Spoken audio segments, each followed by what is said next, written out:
Hello, welcome to Oxford Heirlooms. As you can see, I have my pattern pieces cut out. I've got the back piece, which is underneath the scissors and the pins.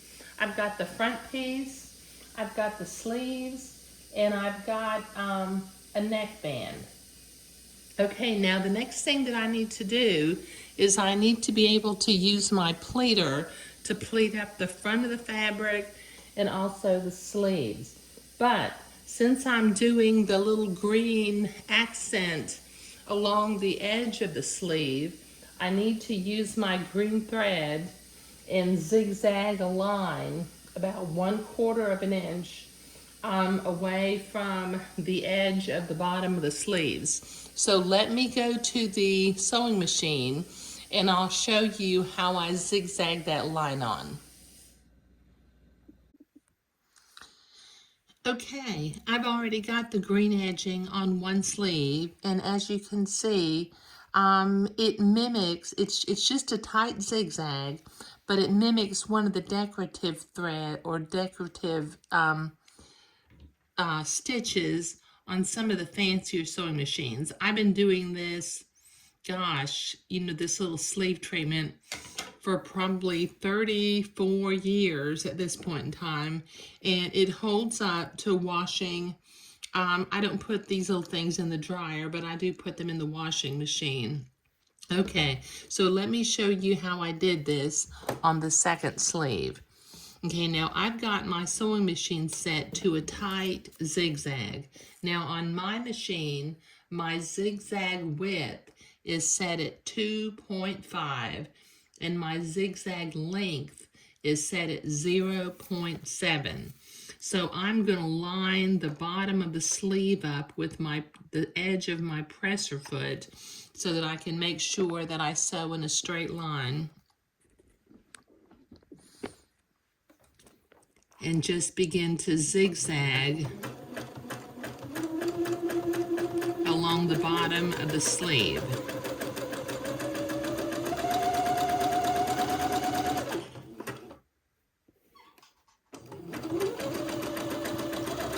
Just follow the bottom of the sleeve with your presser foot, and your line will end up being nice and straight.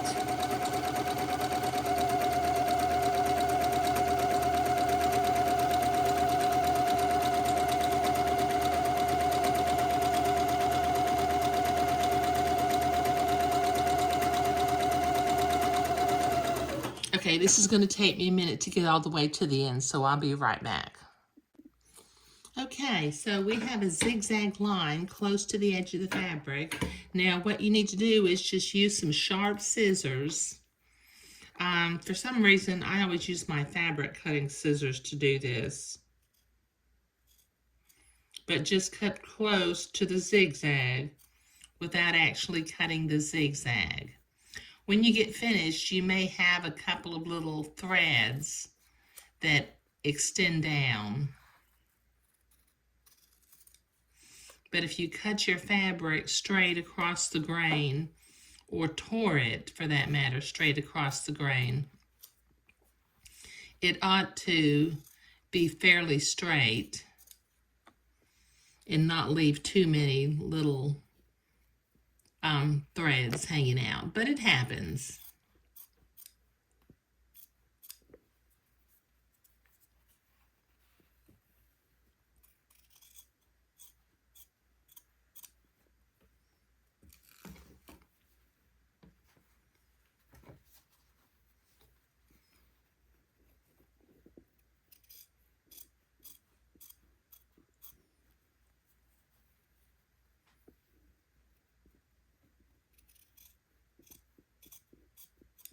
There.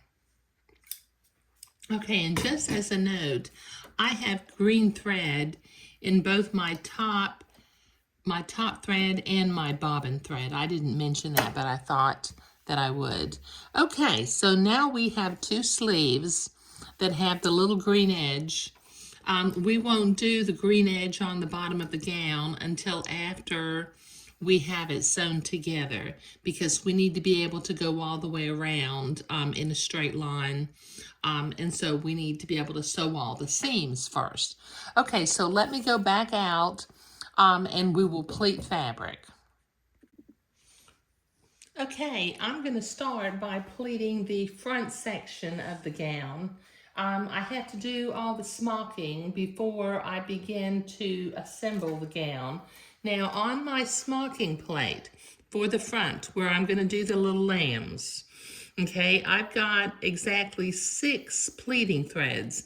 And just as a little bit of a hint, some fabrics, if you pleat more rows than what you need, it will leave pleats and holes below your smocking.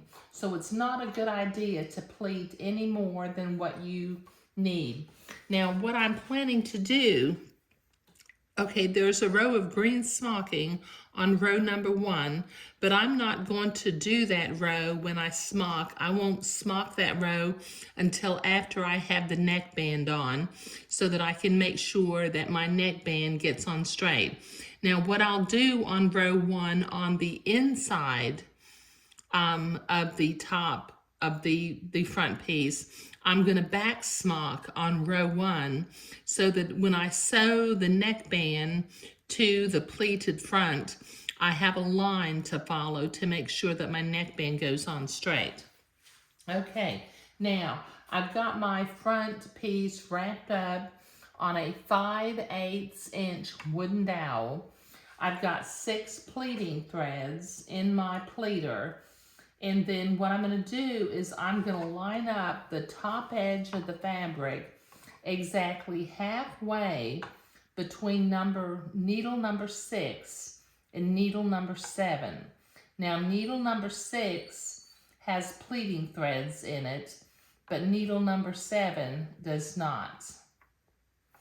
And there's actually, on my pleating machine, there's a groove between needle 6 and needle 7 where I could put I could move needles around and have half space needles.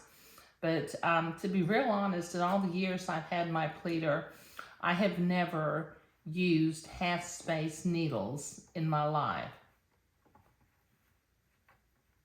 Okay, so I'm just slowly running this Imperial Batiste through the pleating thread, and every once in a while I'll pull the pleats off of the needles and continue to I've got a crank over here, not a crank, I've got a knob, and I'm simply turning the pleating machine and drawing up the pleats. You just got to keep an eye on the top of your fabric so that you stay exactly 1/2 of the way between needle number 6 and needle number 7. Okay, I've got one pleated. Now what I need to do is I need to put some more pleating threads in my smocking machine so that I can pleat the sleeves in just a minute, but I'll be right back. Okay, as you can see, I have already pleated one of the little sleeves, and I've got the other sleeve rolled up on my wooden dowel.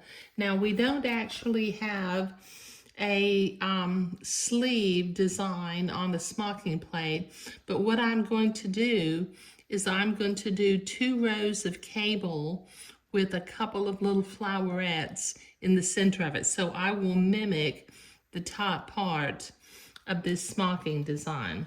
Now, a little trick that I do, you've noticed I've got, well actually, let me go back for a minute. Even though I said don't put more smocking threads in, threads in than you need, when I do sleeves, I always put in 4 pleating threads, okay? Now, I pleat the sleeves on the same threads. So if you just cut some really long threads, you'll have enough room to pleat both sleeves. And then that's the only reason I do that is it takes time to thread the needles. and that saves a little time if I don't have to stop and thread the needles. Now what I've done this time is, you see my green line that I've got where I just zigzagged on? I'm going to send that green line in. I'm exactly halfway between needle number 4 and needle number 5. Needle number 4 is the last one that has pleating threads in it, and needle number 5 doesn't have any thread. You absolutely want to send this green zigzag line through between 2 needles. If you try to run this, if you try to run a needle through the zigzagging, the chances of you breaking a needle are just astronomical.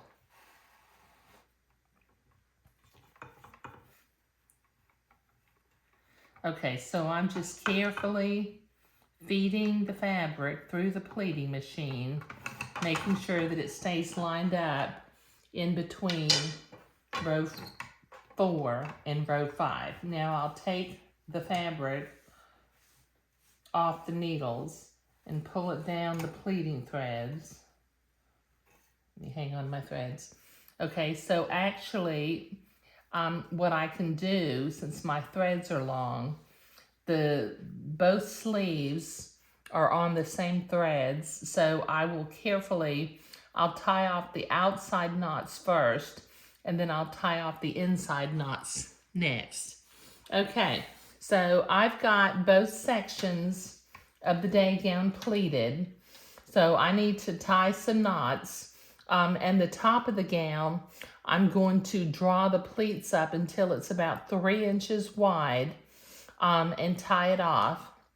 And on the sleeves, I'm going to leave about 2 inches where I will remove the pleating threads, 2 inches from either side of the gown, so it will only be smocked in the center of the sleeves, not all the way to the seam line, because that makes the armhole opening too narrow. Okay, all right, so I am ready to smock, so I will do that, and then in the next video I'll come back and we will continue to assemble this little day gown. Thank you.